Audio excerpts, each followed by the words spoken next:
Oke. Hai, selamat siang Dian Sastrowardoyo. Hai. Hai Dian. Halo. You look very nice today. Di rumah Cakep aja tapi banget. tetap cakep terus ya. Iya dong, gue juga makeup. Buat lo, gue pakai lipstik merah. Itu Mike sangat pro. Mantap loh. Udah siap rekaman apa ini dia? Ini udah mau punya show sendiri nih ceritanya. Enggak, gue gak ada rencana punya show sendiri. Now you got me thinking.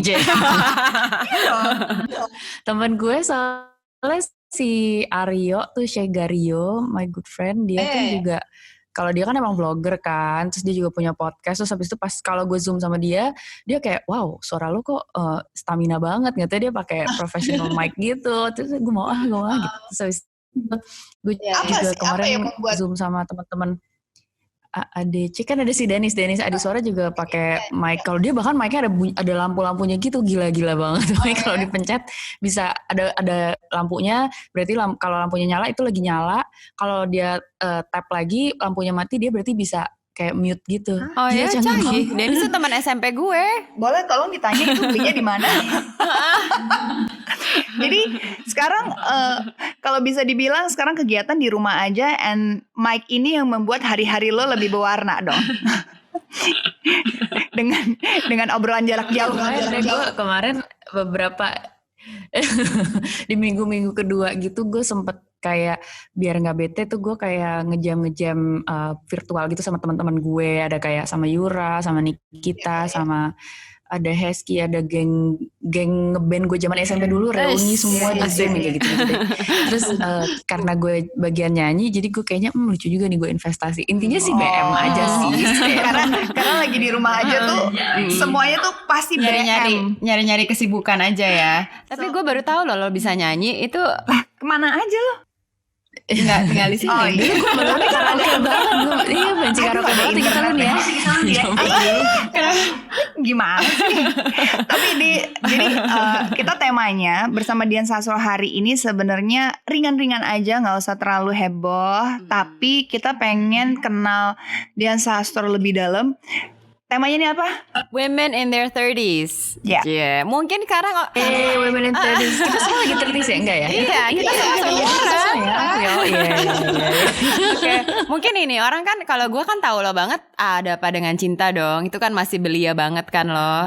Nah, lo itu waktu itu lo umur berapa? Umur berapa waktu itu? Gue 19. Itu gue 19. Almost 20 years later. Gue sekarang almost 20 years, ya sekarang gue 38. Jadi tahun depan mungkin 20 tahun dari ADC.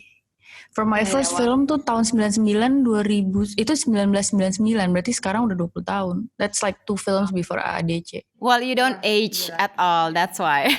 I had a good run ya guys. How do you do it? Like how? Do what? Gue malah mau nanya lo gimana, how do you do it? Maybe you look 25 lah, maybe not 19 but 25 lah. You do. Itu salah satu upaya untuk tetap banget. Ini tuh constantly reinventing yourself, dan salah satunya kerandoman gue dalam quarantine day stay at home adalah gue randomly motong poni sendiri, Bu. Ini hasil. Oke. Jadi buat perempuan-perempuan yang bingung, pusing, nggak ada alasan untuk ini, cuek aja sekarang. Kalau salah aja nggak apa-apa, di rumah juga kan. And you will have time to grow it back. Kalau gue pikir-pikir, iya. Sekarang bulu mata asli semua loh. Ini udah bolong-bolong semua. Jadi kalau gue kuku gue sih udah bantet-bantet, udah gue gigitin semua. Aduh, udah. Okay, so I guess first question, right? With the topic of women in their 30s lah. Lo kan mungkin juga udah berkarir di dunia ini udah lama kayak Luna gitu. Waktu lo umur 20-an sama umur 30-an lo ngerasa beda gak? Gue ngerasa beda sih kalau gue. Gak tau kalau you guys gimana dalam berkarir. Kalau gue sih ngerasa beda banget ya.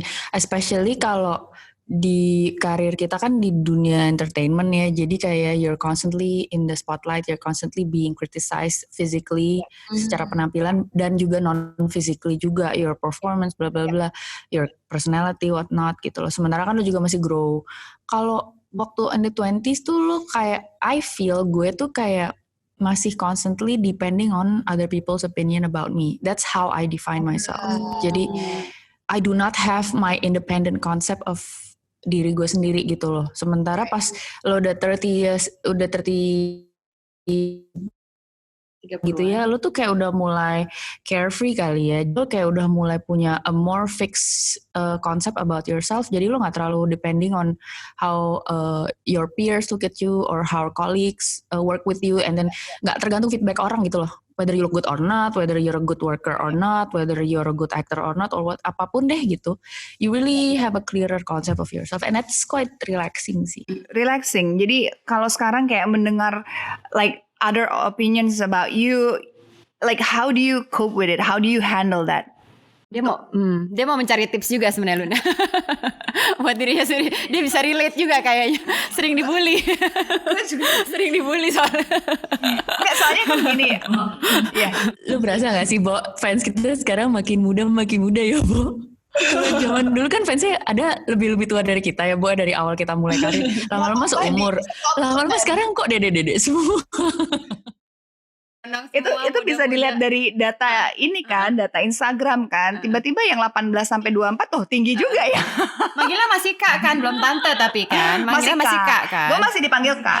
Ada yang tante gak sih? Ada yang kecil-kecil. Anak lo. Anak gue ya. Gue udah mulai dipanggil Bundi, dan gue I'm not sure whether I'm gonna be happy or not about it. Halo ganteng. Anak bapaknya. Aduh. Rambutnya pun sama. Ketiplek banget. Oke. Jadi gimana? Maksudnya pada saat kayak apa yang kalau menurut lo gimana? What do I think about other people's How do you handle? How do you handle tuh rasanya tuh gimana? Kalau 20-an kan kita emosi kan, kita wah gitu. Enggak, gue tuh enggak gini, gue berapi-api. Kalau umur 30-an gimana? Berarti handle the negative parts ya? Kayaknya 30-an. Iya, terutama the negative part. Gue mungkin masih reacted on it, tapi I think I reacted differently deh. Jadi kalau misalnya gue lagi dapet misalnya kayak kritik yang agak kurang enak gitu ya, gue sekarang bisa lebih berjarak gitu. Kayak misalnya gue bisa, oke, gue dengerin, oke, gue catat ya, tapi gue nggak emotionally involved atau engage sama kritik itu, karena I can always, sekarang tuh gue kayak jadi bisa milih gitu, gue mau kayak tersulut secara emosional atau enggak gitu. Kalau dulu kan gue nggak punya pilihan itu, I cannot help it. Gue pasti kayak pasti gue taking every criticism tuh dengan sangat personal gitu loh. And then I start to think of myself whether I'm a good person or a bad person. Itu sangat-sangat tergantung sama kritisisme apa yang gue terima. Kalau sekarang tuh gue bisa yang oke, kalau dia kritik dia nggak suka sama gue di film ini, atau misalnya kalau dia kritik gue orangnya kayak gini kurang ini, oke, kalau gitu gue akan catat. Tapi I'm not gonna fully believe that because now gue kayak punya konsep yang lebih firm tentang diri gue. Jadi mungkin gue kayak punya prasangka lebih baik tentang diri gue sendiri gitu. Oh, mungkin dia belum tahu gue aja kali gitu loh. Mungkin kalau dia kenal gue lebih dalam, mungkin dia nggak berpikir kayak gitu. So you give people the benefit of the doubt. Jadi mungkin lo juga orang yang komen jadi asal ngomong aja, tapi mungkin dia juga agak akan lupa abis itu ya. Jadi lo pikir di semua skenario, wait, don't take it too seriously. Ya udah mungkin, tapi ya mungkin dia orang emang asal ngomong doang. Kadang kan orang asal ngomong juga. Banyak banget. Pengen aja gitu komen gitu kan. Tapi itu kan dibutuhkan perjalanan yang panjang untuk bisa. Lu berasa gak sih? Kenapa? Banyak.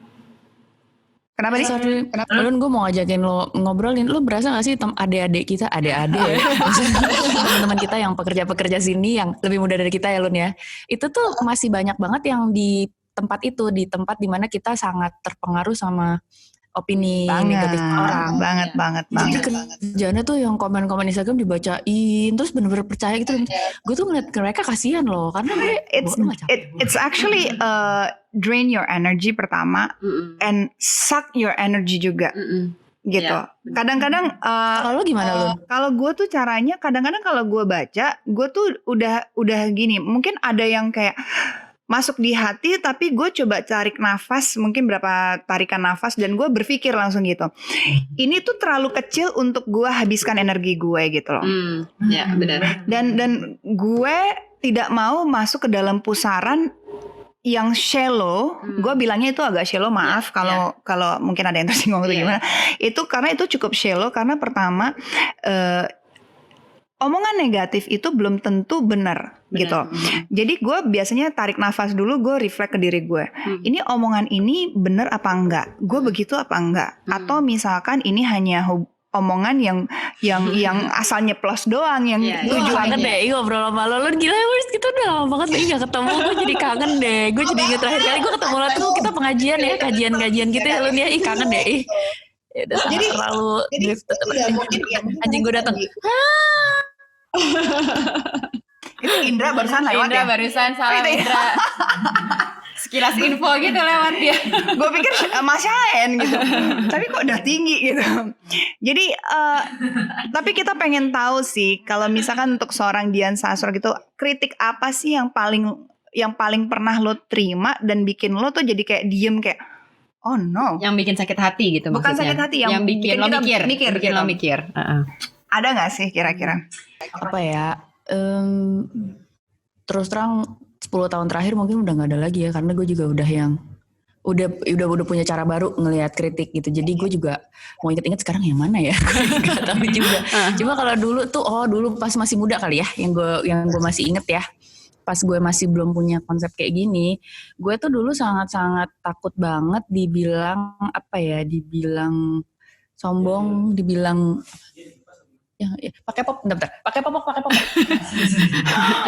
Dia Sastro punya bayi lagi. Dia lu punya bayi. Pakai anjing lo. Anjing gue juga pakai popok lagi mens. Gitu iya. Jadi pas mas muda sih gue takut dibilang apa ya. Gue tuh dulu kayak suka dibilang sombong. Terus gue tuh kayak juga confused gitu. Iya ya, gue sombong gak ya? Gue sebenarnya jadi sombong. Apakah gue sombong? Apakah gue enggak? Apakah jangan-jangan gue sombong tapi gak apa-apa jadi sombong? Atau wait a minute, is it okay to be sombong? Gue terlalu ribet mikirin gitu-gitu. Iya. Dan gue terlalu sibuk mendefinisi apa sih yang dibilang sombong, apa sih dibilang enggak. Emang kalau dibilang sombong itu jelek ya?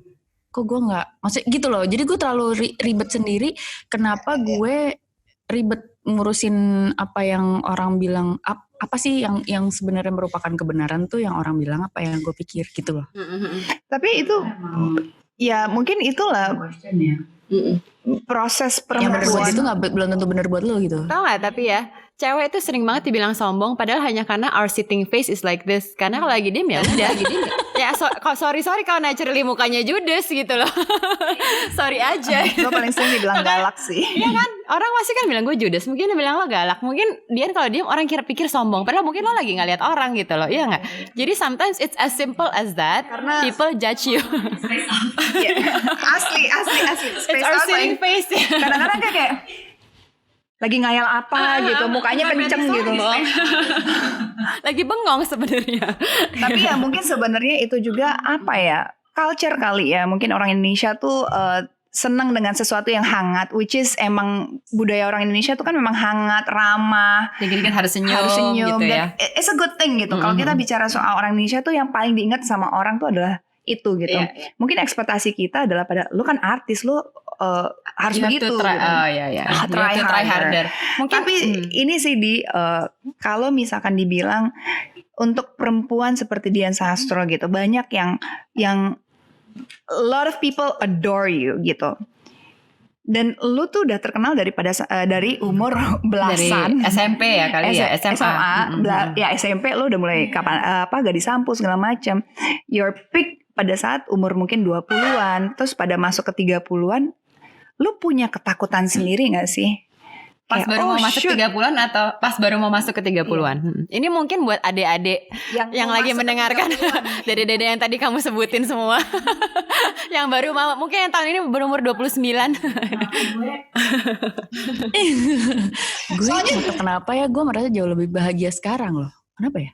Iya. Lu merasa gitu? Sama. Gue juga. I feel so happier now. Iya, Walaupun mungkin maksudnya lo bisa bilang my peak was when I was in my 20th. Gue pas lagi 20-an sekian itu gue gak merasa gue sepik itu. Oh gitu.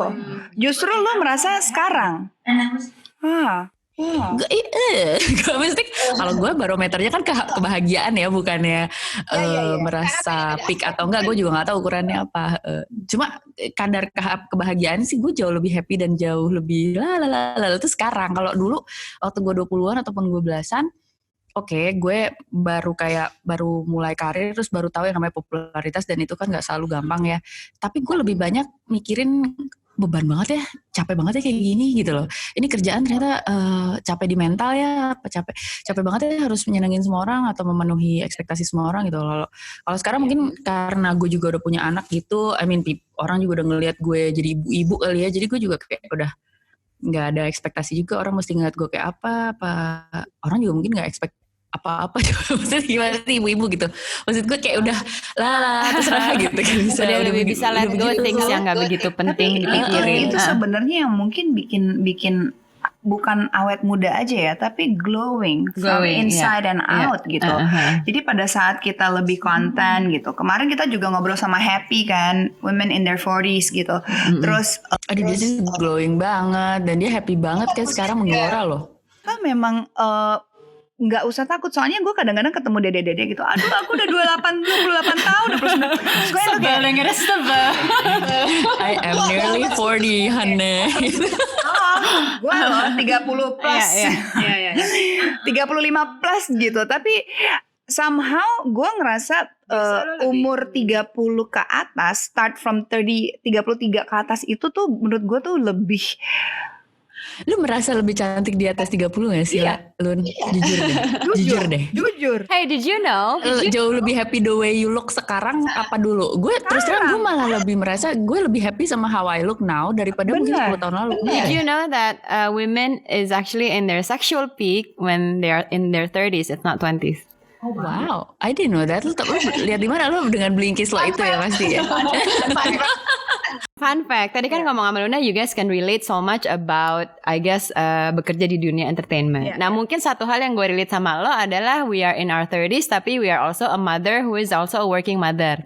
Nah, menurut lo, as a working mother, tuntutannya kayak apa? Karena gue suka ngerasa, okay, I'm a mother, gue di-expect untuk become a perfect mother yang selalu misalnya bisa antar jemput anaknya sekolah, nemenin PR apa segala, tapi at the same time gue kan juga harus kerja ya. Gue harus kerja, so mungkin gue nggak bisa spend segitu banyak waktu mungkin sama orang seperti ibu-ibu lain.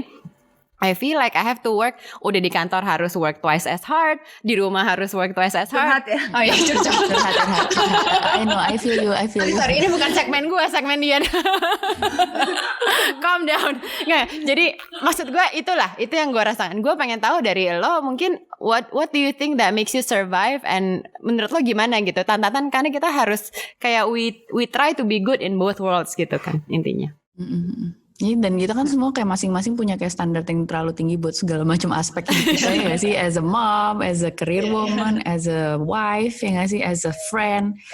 Gue juga ngerasa kayak gitu sih, dan terus terang aja pas lagi quarantine days atau stay at home days kayak gini tuh kelihatan ternyata how kita tuh kelimpungan sama kebanyakan standar itu.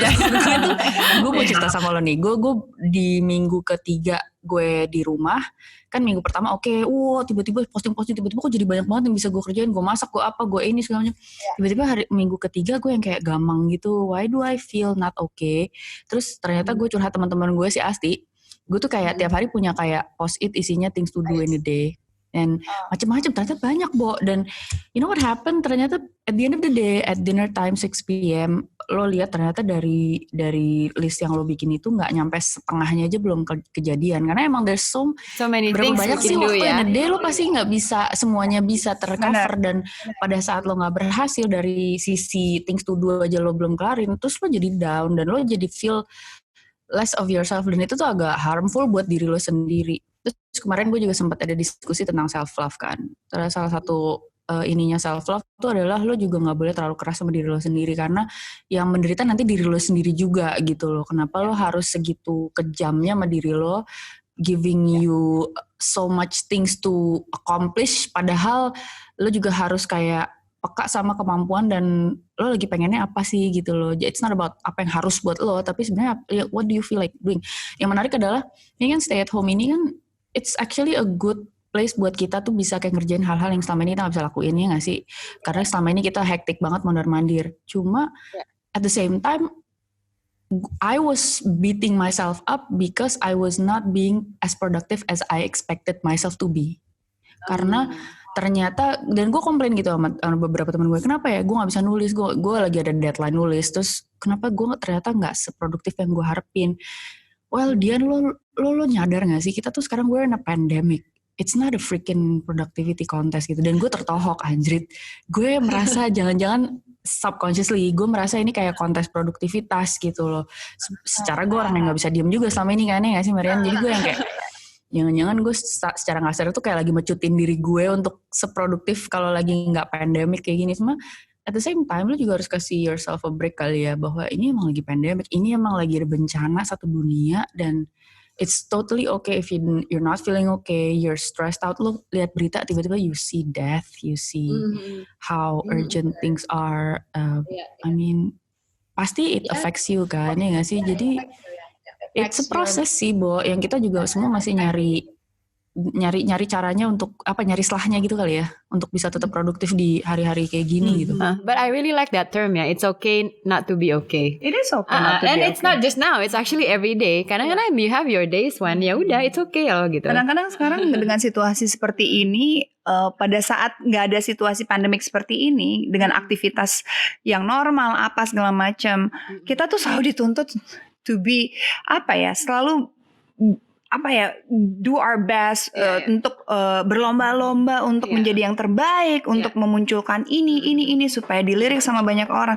Dan sekarang tuh kayak udah nggak ada artinya.